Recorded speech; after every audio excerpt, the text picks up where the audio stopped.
Selamat hari Minggu, Jumat. Happy Sunday semuanya. Ayo mari kita semangat semua. Mari kita berikan terima kasih kepada Yesus, Raja Mulia kita. Amen. Saya juga mau kita berterima kasih kepada semua saudara-saudari kita yang sudah menyiapkan semua ibadah ini yang nggak kelihatan di panggung. Tapi di balik layar, mari kita berterima kasih kepada semua. Juga kepada worship ministry kita, mari kita juga memberi semangat kepada mereka. Amen. Saya sangat senang setiap kali saya dengan Fania kembali ke Jakarta. Sepertinya kita, energi kita 3 kali lipat kalau udah balik ya. Senang sekali dan tadi berfellowship dengan saudara-saudari. Saya sangat-sangat senang melihat bahwa kita terus mengasihi Tuhan dan terus mau bertumbuh dan dibentuk Tuhan. Amen. Hari ini pelajaran saya berjudul In Awe of His Resurrection. Nah, saya tahu 3 minggu yang lalu kita sama-sama memperingati kebangkitan dari Yesus. Tapi saya berharap kita tidak menjadikan kebangkitan Yesus hanya menjadi slogan setahun sekali. Tapi kita betul-betul menjadikan itu menjadi kehidupan kita, bagian hidup kita sehari-hari. Don't make the resurrection of Jesus as a slogan once a year. Jangan. But make it a banner of your life. Your daily life. Setiap hari. Ini sangat penting. Ya. Tapi sebelum saya mulai, saya mau kita bisa ucapkan selamat kepada ibu-ibu kita. Happy Mother's Day. Oke, Happy Mother's Day ke semua ibu-ibu di sini. Oke, coba kasih dong. Yes, ini bukan hari Kartini ya.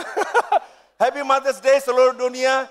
Saya berharap bapak-bapak di sini pagi kita sudah menghargai, berterima kasih kepada istri kita, ibu-ibu kita. Amen. Janji ya. Habis ini ngapain? Habis selesai ibadah. Makan-makan sama siapa? Sama istri. Terus istri yang ambil makanan. Ambilin makanan untuk istri ya hari ini ya, oke. Jangan cuma setahun sekali ya, ini kita betul-betul harus jadi orang yang makin mengasihi istri kita. Saya bersyukur bahwa kita di sini, Jumat kita diajar untuk bisa honor your parents. Ya, kita betul hormati orang tua, ibu kita di sini. Gak gampang jadi ibu. Ya, dan saya hargai sekali istri saya Fania, saya lihat dia betul-betul luar biasa. Istri yang luar biasa, amen. Luar biasa. Saya lihat anak-anak saya hari ini, Tasya Atina, betul-betul saya lihat Fania melakukan bagian yang luar biasa. Bahkan termasuk menantu ya Jeffrey ya, itu sayang banget dia. Saya bertanya, kamu lebih sayang Jeffrey atau saya? Ya, kalau Jeffrey nggak pernah salah di mata Fania. Kita juga bersyukur hari ini ada besan saya. Ya, ada Mark sama Juliet juga ada di sini, juga ada teman kita John juga di sini. So great to have you here and fellowship with us. Jadi kita sepanjang 1 tahun ini kita belajar tentang amazed. Bagaimana kita terkagum akan Tuhan. Ini sekarang sudah bulan Mei, bulan kelima. Saya berharap setiap bulan semakin kita terkagum akan Tuhan. Amin. Dan bulan ini seluruh jemaat kita akan belajar dari buku Kisah Para Rasul. Minggu yang lalu, minggu pertama, Pendeta Alex sudah mengajarkan kita dari 2 pasal pertama dari buku Kisah Para Rasul. Hari ini saya dikasih porsi untuk bahas dari Kisah Para Rasul 3 sampai pasal 7. Oke? Kita akan belajar sama-sama. Nah, buku kisah adalah buku yang saya suka. Siapa yang nggak suka? Ceritanya, narasinya. Saya masih ingat waktu awal-awal saya baru menjadi Kristen, saya baca buku kisah, saya kaget karena saya lihat, wow, bagaimana orang bisa jadi berani? Bagaimana orang kok bisa berubah? Bagaimana seorang Saulus bisa berubah menjadi seorang Paulus yang siap dianiaya untuk Tuhan? Saya lihat bagaimana mujizat-mujizat Tuhan bekerja, kuasa Tuhan bekerja luar biasa. Saya juga lihat bagaimana juga jemaat bertumbuh begitu luar biasa. Begitu luar biasa. Sampai ada saat saya berpikir, is it real? Atau ini hanya story aja? Tapi saya tahu nggak akan mungkin ada orang mau rela mati kalau itu hoax. Nggak mungkin. Nggak ada orang yang rela mati untuk satu kebohongan lah istilahnya ya. Tapi orang ini rela, pasti ada yang benar di sananya. Dan semakin saya pelajari, saya kagum. Dan bagaimana Tuhan menggunakan Dr. Lukas menuliskan buku dia yang kedua, yaitu buku Kisah, sangat menarik. Buku ini dikenal sebagai The Book of First. First apa? Semuanya yang pertama. Pertama sekali Tuhan mempercayakan ministry dia, pelayanan dia kepada men and women. Pertama, di pasal 2. Ini pertama sekali Roh Kudus dicurahkan. Dan bagaimana pertama sekali laki maupun wanita mempunyai karunia Roh Kudus. Yang sebelumnya di perjanjian lama hanya orang-orang tertentu saja yang Roh Kudus bekerja di sana. Tetapi ini kepada siapa? Orang-orang yang percaya kepada Tuhan. Ini juga dijadikan hari ini menjadi contoh khotbah evangelical yang pertama sekali. Orang ambil contoh model daripada khotbah Petrus dan bilang ini adalah khotbah penginjilan yang pertama yang luar biasa yang kita bisa belajar. Ini juga kita tahu jemaat pertama bermula di sini. Ini adalah gereja pertama bermula. Di buku Kisah 3, miracle pertama. Yaitu orang lumpuh yang dari lahir bisa sembuh dan berjalan. Di pasal 4, penganiayaan pertama terjadi pada jemaat. Di Kisah Para Rasul 5, di mana terjadi penghakiman pertama dari Tuhan terhadap jemaat.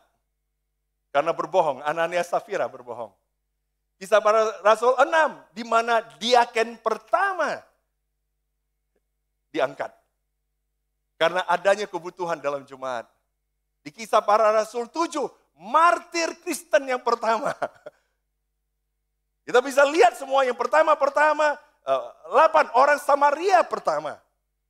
Pasal 9, pertobatan dan konversi orang yang paling menganiaya jemaat, yaitu Saulus. Itu adalah pertama. Pasal 10, orang non-Yahudi yang pertama yang dikonvert. Kita bisa lihat semua di sini sampai di pasal yang terakhir, pasal 28.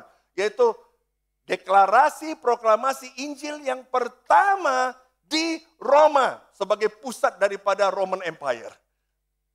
Jadi kita lihat orang bilang this is the book of first. Betul, luar biasa. Dan kita boleh terkagum. Tapi jangan cuma sampai di sana aja. Ini juga buku yang banyak mujizat, pertumbuhan jemaat yang luar biasa sekali ya. Tapi sebelum masuk di sana, kita harus tahu, saya terkagum dengan cucu saya yang pertama juga.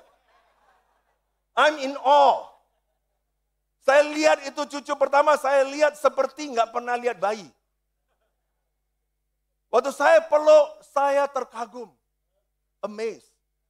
Betapa luar biasa, betapa lucunya. Pokoknya cucu paling lucu, paling cakep, paling pintar, semuanya lah paling ya. Saya terkagum waktu pertama kali dia bisa duduk, si Anson. Saya terkagum waktu dia pertama sekali bisa merangkak. Saya terkagum pertama sekali dia bisa mulai makan. Terkagum. Memang namanya pertama, semua kita terkagum. Tapi bukan hanya itu aja, banyak mujizat juga. Dan kita bisa lihat di Kisah Para Rasul 2, mereka, ayat 12 ya, mereka semua tercengang-cengang dan sangat termangu-mangu. Waktu melihat bagaimana rasul-rasul yang orang Galilea kok bisa berbahasa-bahasa lain yang mereka sendiri tidak pernah pelajari. Kok bisa mereka bisa bahasa kita ya? Mereka bingung. Dan mereka amazed. Tapi kembali, ini kan dari luarnya. Ini kan yang kita lihat. Ini yang orang lihat, orang amazed. Tetapi apakah itu akar, dasar daripada hal yang luar biasa ini? Pak Petrus bilang begini, beberapa ayat sesudah itu, Petrus jawab. Karena waktu itu orang sudah mulai terkagum-kagum. Dan ini yang Petrus bilang di ayat 22. Hai orang-orang Israel, dengarlah perkataan ini. Yang aku maksudkan ialah Yesus dari Nazaret. Seorang yang telah ditentukan Allah dan yang dinyatakan kepadamu dengan kekuatan-kekuatan dan mujizat-mujizat dan tanda-tanda yang dilakukan oleh Allah. Dengan perantaraan dia di tengah-tengah kamu. Seperti yang kamu tahu. Dia yang diserahkan Allah menurut maksud dan rencananya telah kamu salibkan dan kamu bunuh oleh tangan bangsa-bangsa durhaka. Tetapi Allah membangkitkan dia dengan melepaskan dia dari sengsara maut. Karena tidak mungkin ia tetap berada dalam kuasa maut itu. Petrus memberikan alasan. Kalau kamu lihat ini semuanya, jangan lihat itu sebagai fenomena yang luar biasa. Alasan kenapa ini semua terjadi, karena Yesus bangkit. Karena Yesus bangkit. Kalau Yesus tidak bangkit, gak ada yang kamu lihat ini akan terjadi. Ini karena Yesus bangkit. Sesudah itu kita lihat di pasal 3 ayat 9. Ini adalah tentang seorang lumpuh yang sejak dari lahir. Yang tiap hari pergi ke gerbang indah, nunggu di sana, dibawa oleh orang untuk bisa duduk di sana. Yang terjadi sama dia adalah dia kemudian bisa berjalan. Seluruh rakyat melihat dia berjalan, mereka memuji Tuhan. Lalu mereka mengenal dia sebagai orang yang biasanya duduk meminta sedekah di gerbang indah bait Allah. Sehingga mereka takjub dan tercengang. Amazed, in awe. Tentang apa yang terjadi padanya. Kembali lagi ini yang kelihatan. Mereka lihat, kita kan tahu nih orang. Dari lahir gak bisa jalan. Harus orang yang bawa. Tiba-tiba kok bisa jalan. Dia amazed. Kembali itulah yang what they see. Tapi kamu tahu apa kata Petrus? Di beberapa ayat sesudah itu. Ketika orang tetap mengikuti Petrus dan Yohanes. Ketika orang itu, yaitu orang lumpuh itu. Yang udah jalan ikut Petrus dan Yohanes. Maka seluruh orang banyak yang sangat keheranan itu datang menuruni mereka di serambi yang disebut serambi Salomo. Petrus melihat orang banyak itu lalu berkata, hai orang Israel, mengapa kamu heran tentang kejadian itu? Dan mengapa kamu menatap kami seolah-olah kami membuat orang ini berjalan karena kuasa atau kesalahan kami sendiri? Why? Why are you amazed? Why are you in awe? Why? What is the reason kamu kenapa bisa amazed and in awe? Karena kamu lihat ini orang jalan? Dan bahkan dia bilang, kamu pikir kita ini hebat karena kita saleh, makanya kamu orang ini bisa sembuh. Dia bilang, that is not the cause of that. Itu bukan penyebabnya. Dia mulai bicara di sini. Dia bilang, ini terjadi karena Yesus yang kamu serahkan dan tolak di depan Pilatus. Walaupun Pilatus berpendapat bahwa ia harus dilepaskan, tetapi kamu telah menolak yang kudus dan benar, serta mendaki seorang pembunuh sebagai hadiahmu. Demikianlah ia, pemimpin kepada hidup, telah kamu bunuh. Tetapi Allah telah membangkitkan dia dari antara orang mati, dan tentang itulah kami adalah saksi. Sekali lagi Petrus bilang, oh, you amazed karena kita? No. Alasannya kenapa orang ini bisa jalan, karena Yesus telah bangkit. Kita bisa lihat polanya enggak di sini. Pasal 2, karena Yesus telah bangkit. Pasal 3, karena Yesus telah bangkit. Kita sekarang lihat lagi di pasal berikutnya. Pasal 4. Orang ini sembuh, banyak orang kemudian mulai jadi panas. Apa yang terjadi? Mereka tiba-tiba didatangi imam-imam dan kepala pengawal bait Allah serta orang Saduki. Orang-orang itu sangat marah karena mereka mengajar orang banyak. Apa yang diajarkan mereka? Mereka marah karena orang ini berjalan? Tidak. Apa yang dikatakan oleh Petrus yang membuat mereka marah? Ayat ini katakan, karena mereka mengajar orang banyak dan memberitakan bahwa dalam Yesus ada kebangkitan dari antara orang mati. The reason orang marah dan kemudian memenjarakan mereka karena the resurrection of Christ. Setiap kali saya belajar buku kisah para rasul, it fascinates me. Itu membuat saya, wow. Karena terlalu banyak kita di gereja, termasuk saya, bicara tentang kematian Yesus. Yang mana itu benar. Kematian Yesus dan Yesus dikuburkan. Tapi sering sekali orang tidak beritakan tentang kebangkitan Yesus. Sedangkan kita lihat dalam jemaat mula-mula, alasan kenapa mereka berani dipenjarakan. Kenapa mereka rela untuk makan nyawa mereka dicabut. Adalah karena kebangkitan dari Yesus. Ini adalah hal yang jarang dibicarakan. Tapi ini setiap pasal kita bisa lihat. Karena ini bisa terjadi karena people are in awe of his resurrection. Ini yang terjadi. Bahkan dikatakan, tetapi di antara orang yang mendengar ajaran itu banyak yang menjadi percaya. Sehingga jumlah mereka menjadi kira-kira 5.000 orang laki-laki. Saya waktu Kristen muda, saya tertariknya 5.000 orang. Pertumbuhan jemaatnya luar biasa. Tapi saya tidak lihat alasan kenapa jemaat bisa bertumbuh, kenapa orang bisa percaya. Satu alasan Alkitab bilang, karena kebangkitan Yesus. Luar biasa enggak? Luar biasa.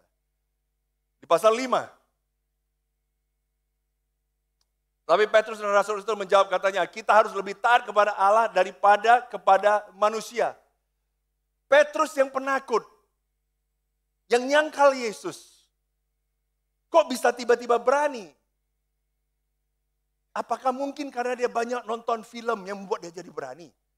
Atau dia banyak nonton film kungfu supaya dia jadi berani?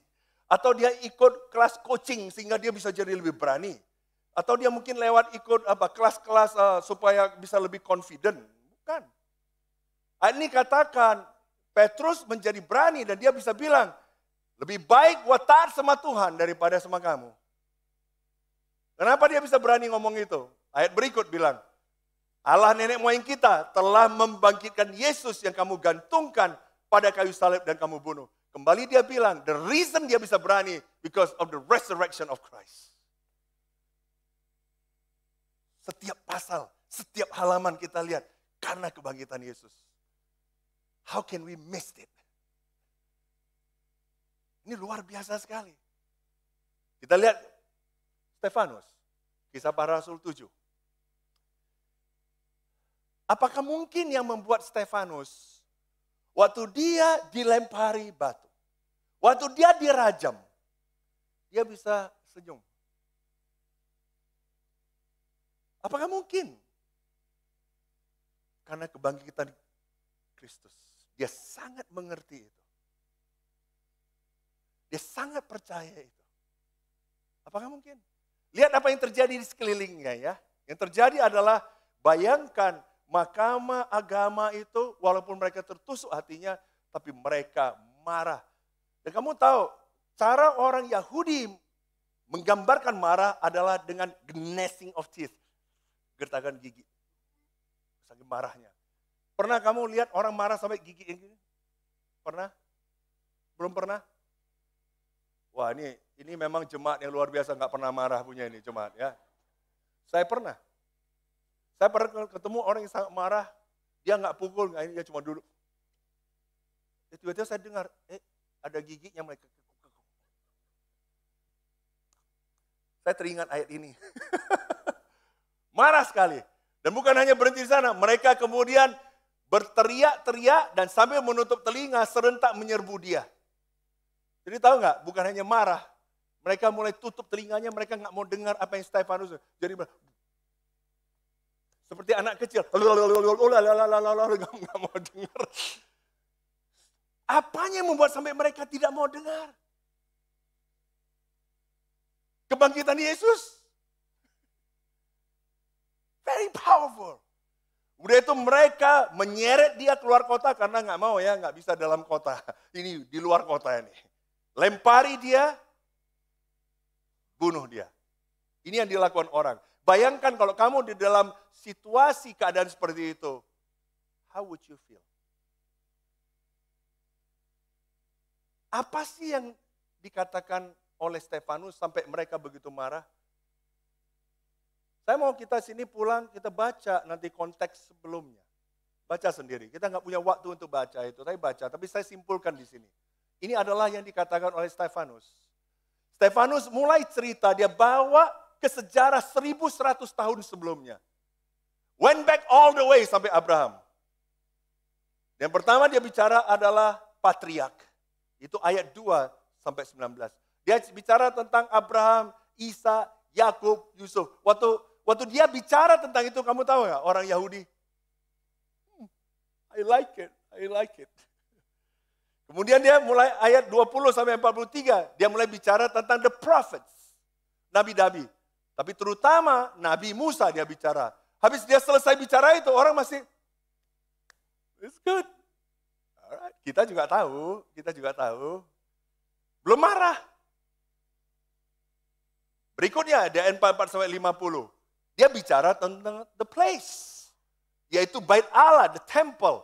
Di mana ini adalah tempat yang paling penting bagi orang Yahudi.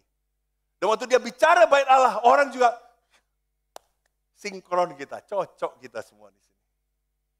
Mereka nggak marah. Kalau Stefanus berhenti sampai di sana, Stefanus aman.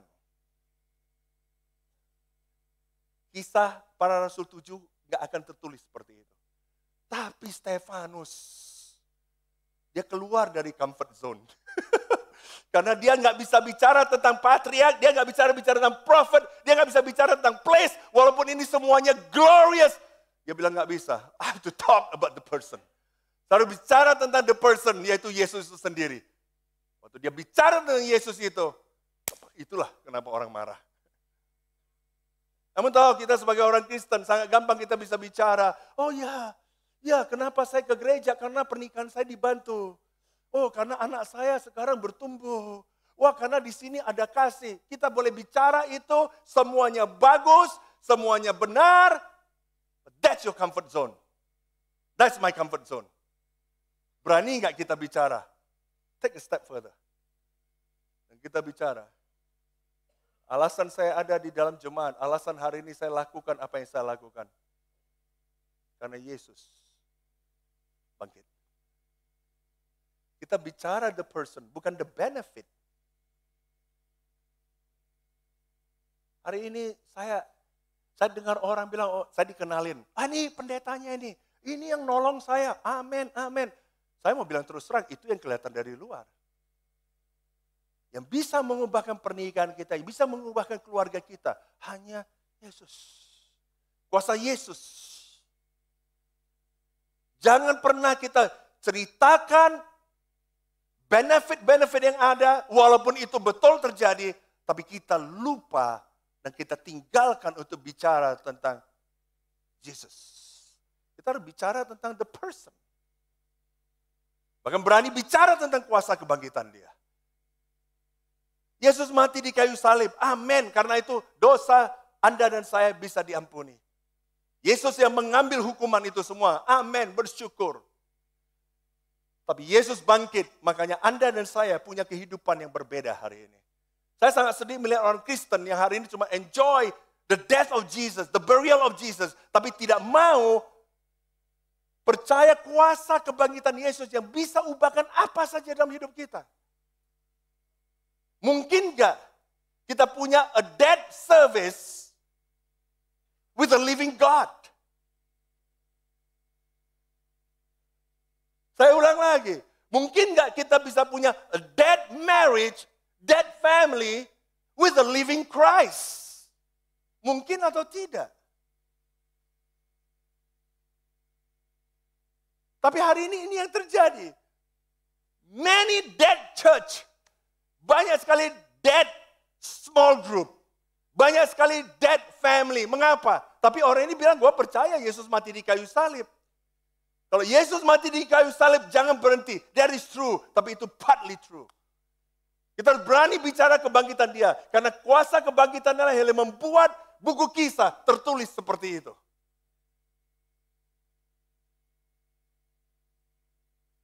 Lihat respon daripada Stefanus. Bagaimana seorang Stefanus bisa seperti itu? Tetapi Stefanus yang penuh dengan Roh Kudus menatap ke langit. Lalu melihat kemuliaan Allah dan Yesus berdiri di sebelah kanan Allah. Ini real ini. Jangan pikir Yesus mati kayu salib, sudah bangkit, naik, duduk di sisi kanan Allah dan Yesus cuma duduk kalem. Yes, it is finished. Kerjaan dia udah beres. But Jesus is continue working hari ini. Yesus itu sangat real dalam hidup kita sehari-hari. Yesus itu ada. Kamu doa, Yesus dengar. Hari ini kita bicara, apapun pergumulan kita, Yesus ada. He's standing di sana untuk bisa bantu kita semua di sini. Dan inilah yang buat orang marah, karena bagi Stefanus, Jesus is real, Jesus is alive, karena dia resurrect, dia bangkit. Kamu tahu karena dia lihat kebangkitan Yesus. Dia lihat Yesus itu hidup, alive. Bukan legenda, bukan myth, bukan cerita bohong. Kamu tahu apa yang terjadi sama dia? Dia bilang, sungguh aku melihat langit terbuka dan anak manusia berdiri di sebelah kanan Allah. Karena itu dia bisa bilang, ya Tuhan Yesus, terimalah rohku. Kok begini ready ya? Siap banget dipanggil Tuhan kapan aja. Itu pertanyaan saya waktu saya baca ini. Kemudian dia bilang, Tuhan janganlah tanggungkan dosa ini kepada mereka. Kok bisa dia ampuni mereka yang rajam dia, yang perlakuan dia dengan tidak adil, dan dia bisa ampuni mereka. Ini membuat saya bertanya 3 pertanyaan ini yang saya mau tanya kepada kita semua di sini. Yang pertama adalah, do I love God more than my own life? Karena bagi Stefanus, I love God more than my own life. Pertanyaan kedua kita jawab, do I forgive others who have wronged me? Karena Stefanus dalam keadaan dia dirajam. Ini bukan sehari, seminggu habis itu setelah agak pulih. Ini dalam keadaan dia dirajam, dia bilang, forgive. Karena mereka nggak tahu apa yang mereka lakukan. Seperti apa yang dikatakan oleh Yesus. Dan yang ketiga, am I prepared to see the Lord when I die? Saya siap nggak? Ready nggak saya? Anytime Tuhan panggil. Ini adalah 3 hal yang saya lihat ini jadi pergumulan banyak orang yang sebut dirinya Kristen. Banyak orang hari ini mau mengasihi Yesus di gereja. Mau mengasihi Yesus selama keadaan oke. Begitu keadaan sulit, kena ke diri, kena ke harga diri, kena perasaan kita. Kita sudah mengutamakan perasaan kita lebih daripada Yesus sendiri. Why? Mengapa? Mengapa ada orang yang seperti Stefanus? Mengapa ada orang yang seperti lebih mengasihi dirinya? Why? What is the resepinya apa ini di sini? Apa yang drive Stefanus bisa seperti itu? Mengapa ada di antara kita yang sulit untuk mengampuni dan kita ungkit lagi, kita bicara lagi, padahal orang yang udah baik kita masih ungkit lagi. Bahkan ada di antara kita di sini yang bilang, gua lihat dia, gua nggak mau lihat dia. Kita pergi. Ada yang bilang, aku mendingan pindah grup daripada lihat orang itu mukanya, gua nggak tahan. Dilempari batu aja belum, saya tahu sakit, gak gampang bagi kita. But what is it? Apa yang membuat kita susah mengampuni orang? Dan yang ketiga, berapa banyak orang Kristen yang siap dipanggil Tuhan kapan aja? Kita tahu, nggak ada dari kita tahu kapan Tuhan panggil kita. But are you prepared? Anytime.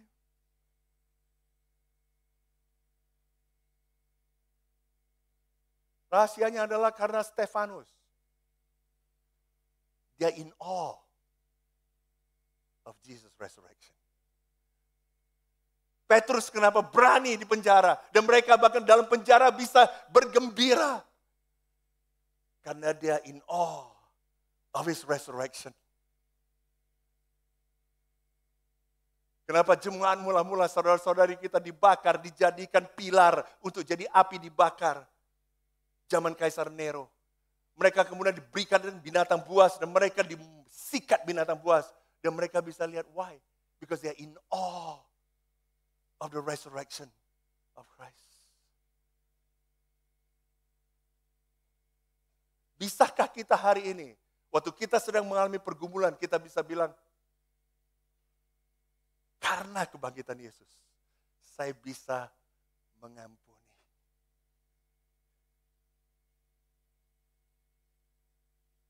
Jangan bilang, saya percaya kebangkitan Yesus. Tapi kita nggak percaya bahwa Tuhan Yesus mampu memberikan kuasa kepada kita untuk bisa lakukan hal yang paling sulit sekalipun. Amen? Ini adalah 3 poin saya. Abandon self. Kenapa orang bisa lebih mengasihi Tuhan daripada diri sendiri? Ini bukan orang yang harakiri ya, saya nggak bicara orang harakiri yang malas hidup, bukan itu. Ini adalah orang yang semangat hidup, hidupnya punya tujuan, punya purpose.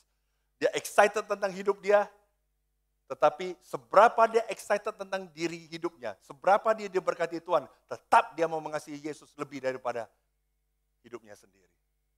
Amen. Kita lihat di Kisah Para Rasul 4 ayat 19. Petrus, Yohanes, ini jawab mereka, silakan kamu putuskan sendiri manakah yang benar di hadapan Allah, taat kepada kamu atau taat kepada Allah. Sebab tidak mungkin bagi kami untuk tidak berkata-kata tentang apa yang telah kami lihat dan apa yang telah kami dengar. No one can stop kita untuk bicara. Kenapa mereka bisa begitu? Karena mereka bisa abandon self. Lebih karena ini untuk Yesus.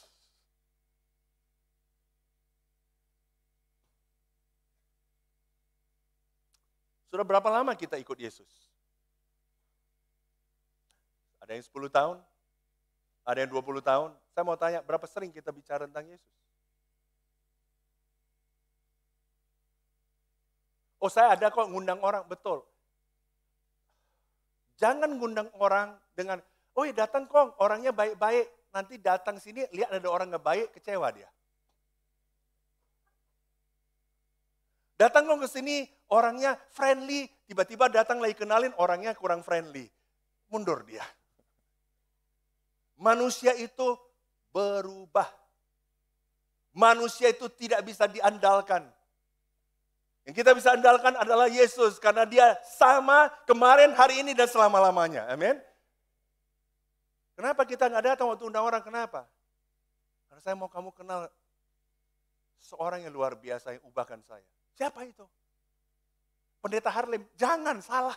Pendeta Harlem bisa berubah. Yesus. Saya mau Anda kenal Yesus. Dahulukan Yesus. Jangan ngandalkan si ini. Jangan ngandalkan itu. Jangan andalkan gedung ini. Jangan andalkan AC-nya. Gedungnya keren loh, menara kuningan loh. Jangan andalkan itu. Glorify God, glorify Jesus. Abandon self. Kamu tahu apa yang terjadi? Kisah Para Rasul 5 ayat 41. Rasul-rasul meninggalkan sidang mahkamah agama. Ini setelah udah dianiaya. Dengan gembira. Kenapa mereka gembira? Karena mereka telah dianggap layak menderita penghinaan oleh karena nama Yesus. Mereka gembira karena mereka dipuji. Bukan. Mereka udah dipuji ini. Kita gembira karena dipuji. Kita gembira karena diangkat. Kita gembira karena banyak orang yang suka kita. Bukan. Mereka gembira karena Yesus ditinggikan. Kamu gembira hari ini karena apa?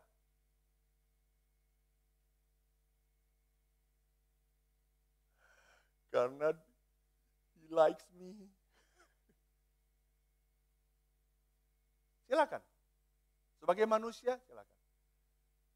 Tapi kita bergembira enggak karena Yesus? Ini sangat-sangat luar biasa. Kamu tahu ada hal yang membuat mereka kenapa bisa gampang ya kayaknya abandon self. Salah satu hal yang paling ditakuti manusia adalah kematian. Kamu tahu Paulus bilang apa? Di akhir daripada buku Kisah dia bilang, alasan kenapa I go through this trial adalah karena aku beritakan tentang kebangkitan Yesus. Dia rela hadapi itu dan dia nggak pernah mau mundur dari itu. Kenapa? Karena dia lihat kematian itu nggak ada arti. Dia bilang di sini 1 Korintus 15, hai maut, di manakah kemenanganmu? Hai death, where is your sting? Saya mau kita di sini bayangkan si kematian itu, death ya. Death itu sejak manusia Adam, dia itu tingkat keberhasilannya 100%. Tidak ada seorang manusia pun yang berhasil untuk tidak mati. Jadi kamu bayangkan death itu, rekod dia 100%. Mau namanya kaisar, mau namanya orang hebat siapapun, selalu death itu menang. Tiba-tiba satu hari, ada seseorang yang namanya Yesus. Dia lihat, karena upah dosa adalah maut. Dia scan, Yesus, kok nggak ada salahnya ya, nggak ada dosanya ya. Dia cek filenya, kata-kata Yesus. satu kata pun yang berdosa pun nggak pernah ada. Terus cek pikirannya, mungkin pikirannya ada, mungkin dia pintar kontrol diri. Dicek pikirannya, di scan.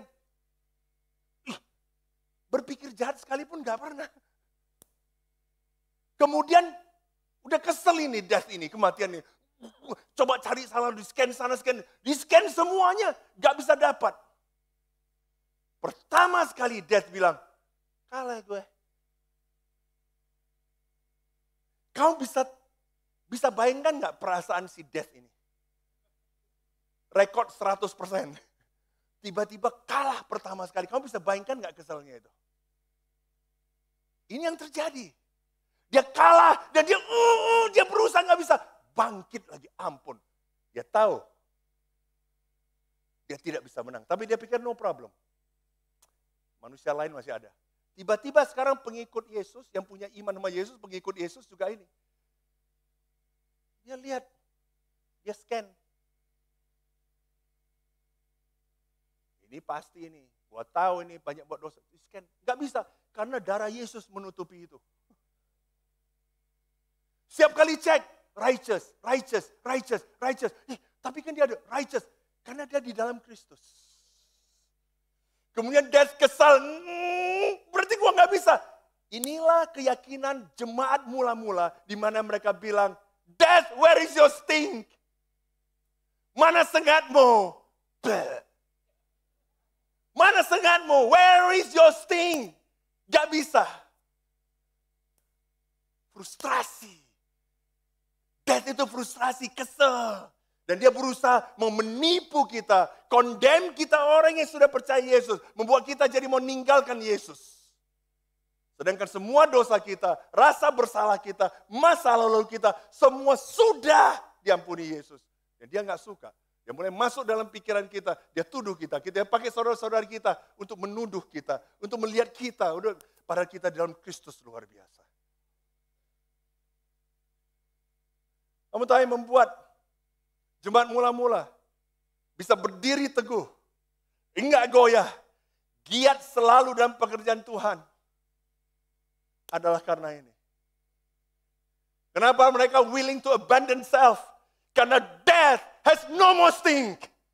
Kenapa mereka sekarang berani ambil sikap, memilih Tuhan? Karena mereka orang radikal? Enggak, mereka manusia biasa seperti Anda dan saya. Mereka believe the resurrection of Jesus.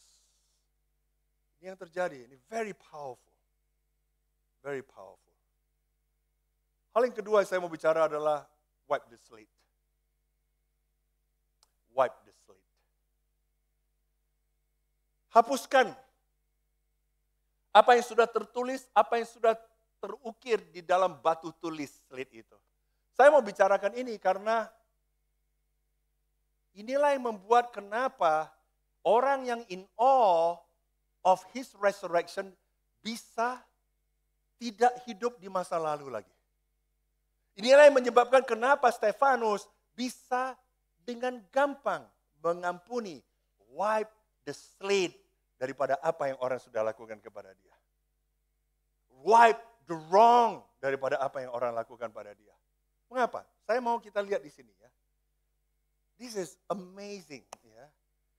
Dia bilang di sini, karena orang tahu kuasa kebangkitan Yesus, di pasal 3 buku Kisah Rasul, dia bilang, itulah yang menyebabkan kenapa jemaat mula-mula mereka mengajak orang untuk sadar dan bertobat. Kenapa dia ngajak orang bertobat? Kenapa dia bicara supaya dosamu dihapuskan? Ini adalah main message. Kenapa Yesus bangkit? Supaya kamu tobat dan dosa kamu dihapuskan. Kalau kamu ngajak orang bertobat supaya tingkah laku lebih bagus, supaya pernikahan lebih bagus, you miss the point. Kalau kamu ngajak orang bertobat supaya keluarga bisa dipulihkan, ya bisa, but you miss the point.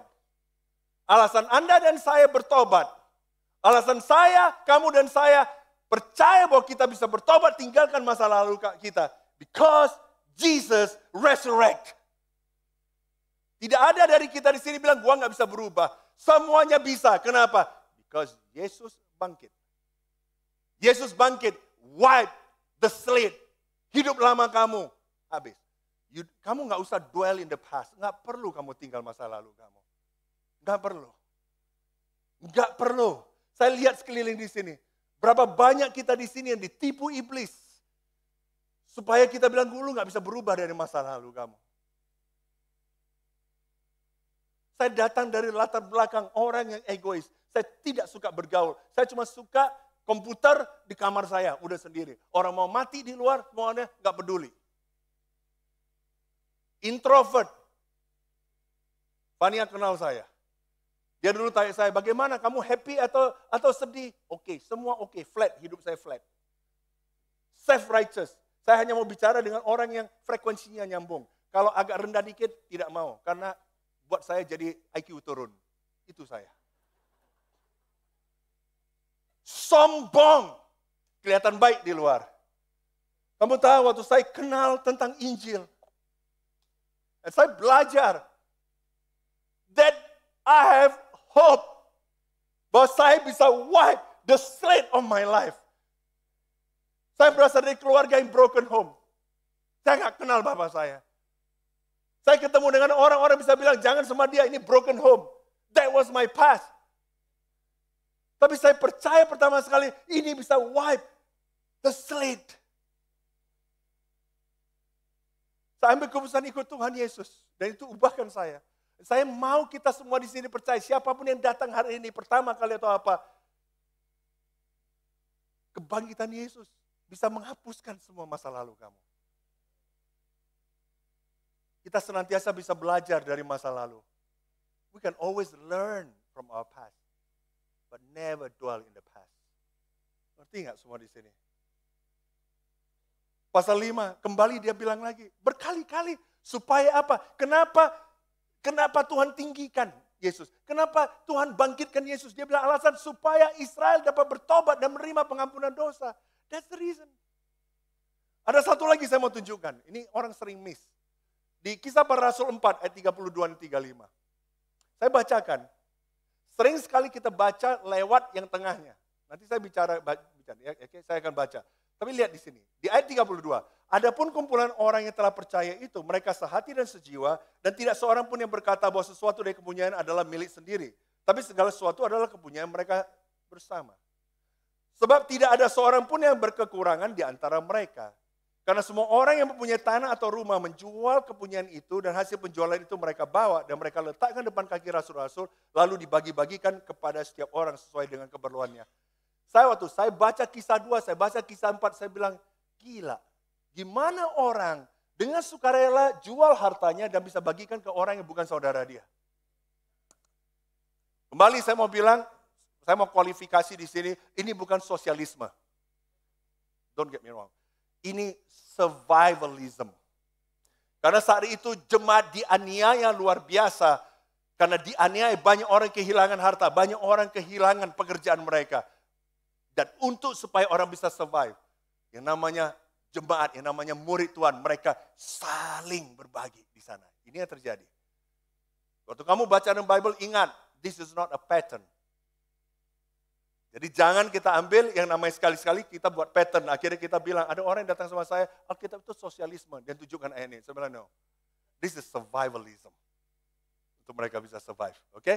Nah, kita mau bicara itu lain kali, topik lain kali. Oke? Tapi yang saya mau fokuskan di sini adalah, lihat, saya selalu bertanya, apa yang membuat mereka bisa lakukan itu? Karena ada satu orang yang pintar gerakin hati mereka. Kemudian, bukan. Lihat di ayat ini yang warna kuning.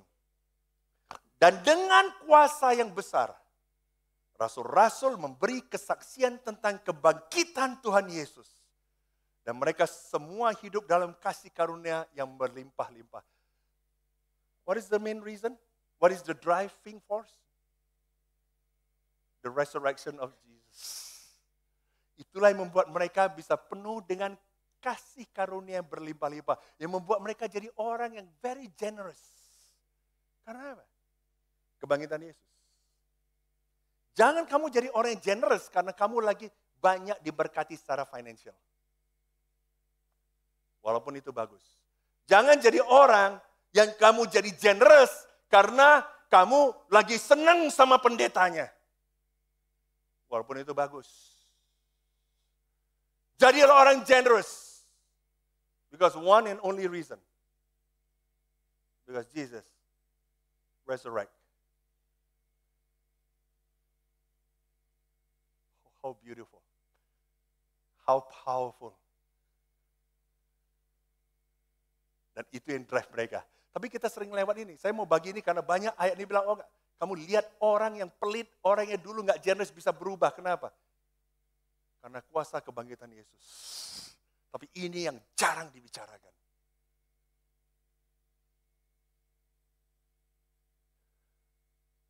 Yang terakhir, eternity focus. Kita udah belajar abandon self. Kita sudah bicara wipe the slate. Yang ketiga, eternity focus. Apa yang membuat mereka bisa fokus? Apa yang membuat kok si Stefanus dirajam kok bisa dengan tenang dia?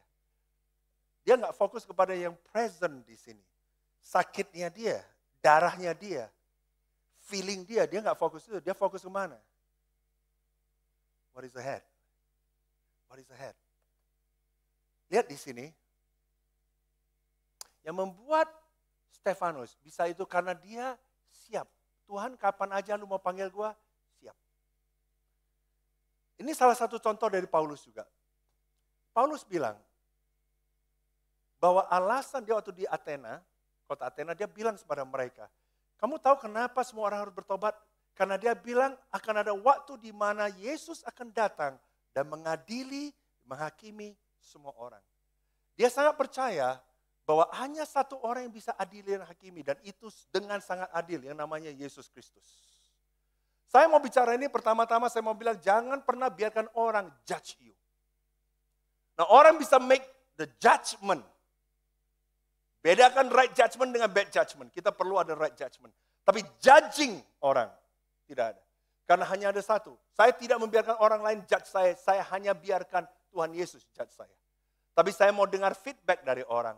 Saya mau dengar masukan dari orang lain.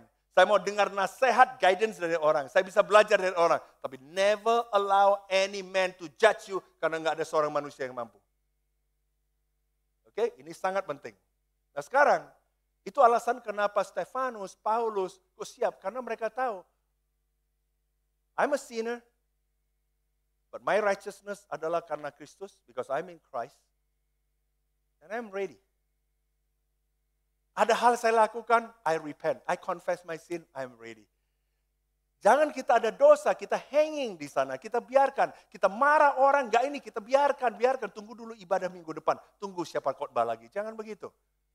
Make a decision. Saya mau kita belajar dari respons. Setelah Paulus bicara ini, di ayat 32, apa yang terjadi?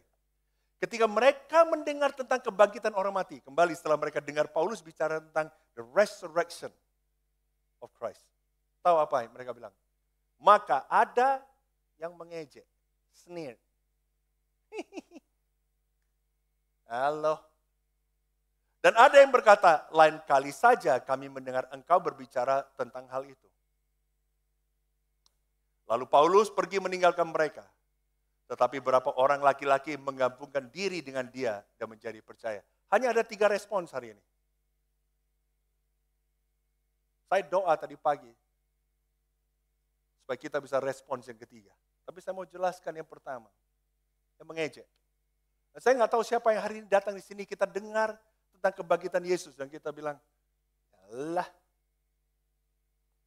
Saya berharap itu bukan Anda. Tapi yang kedua, yang saya concern adalah yang kedua. Yang kedua adalah, oke, bagus, tapi nanti dulu ya, dia delay. Dan kita nggak pernah tahu kapan waktu keselamatan itu tiba. Waktu Tuhan adalah waktu yang perfect, waktu yang terbaik. Dan kamu tahu, orang Alkitab katakan Paulus pergi. Artinya apa? Nggak pernah lagi mereka dengar dari dia. Do not delay. Kalau kamu dengar hari ini kebangkitan Yesus penuh dengan kuasa, dan ini yang membuat kenapa buku kisah para rasul bisa tertulis seperti itu. Kamu bisa lihat kenapa jemaat bisa bertumbuh, mengapa orang bisa mengampuni, mengapa ada orang penakut bisa jadi orang yang jadi pemberani, mengapa kemudian orang-orang berani di penjara. Tuhan mau kamu sendiri ngalamin itu. Do not delay. Karena kita nggak tahu kapan itu terjadi. Kapan waktu Tuhan akan kasih. Saya pernah cerita kepada kalian, sejak ada satu orang saya bantu. Orang ini kemudian dia menjadi lebih sehat, dia kemudian menjadi lebih kuat. Karena dia minta saya datang doa waktu dia udah sakit, udah mau mati. Kita datang melayani dia, kita berdoa, dia lebih sehat. Beberapa bulan habis itu dia sangat sehat, saya masih ingat ketemu dengan dia. Dan dia bilang, nanti ya, urusan Tuhan nanti ya belakangan. Saya waktu itu di sini ya, Roh Kudus sebenarnya kasih tahu saya, tolong bicara, kasih urgensinya. Tapi saya lihat dia, saya bilang, aduh capek deh. Kamu tahu? Saya ketemu dia, malamnya saya dapat kabar, dia tabrakan, dia mati.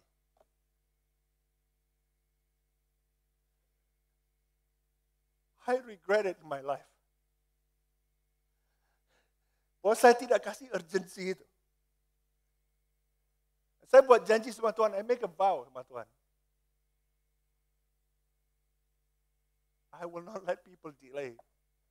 Saya mau urge orang. Baik orang itu suka atau enggak.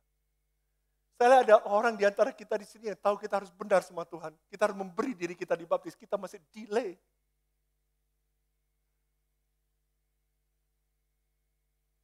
Kamu masih hidup hari ini, amen.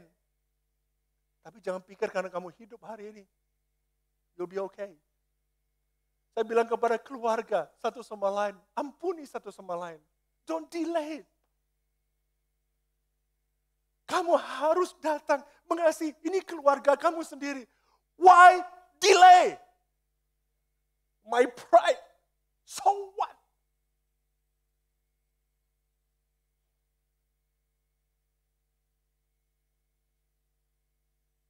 Respons yang ketiga, mereka percaya. They trust God, they believe God. Walaupun feeling mereka nggak enak.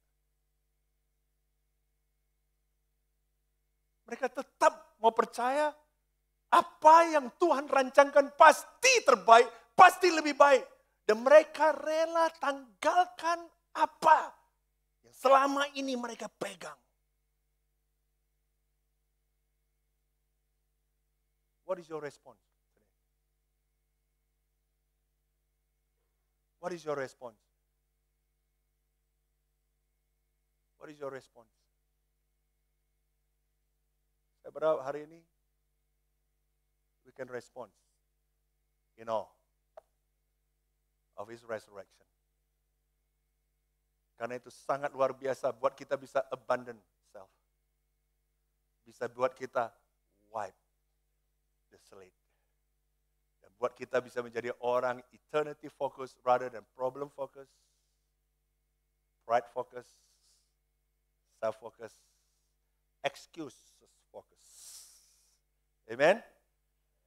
Mari kita ke Tuhan dan kita berdoa bersama-sama.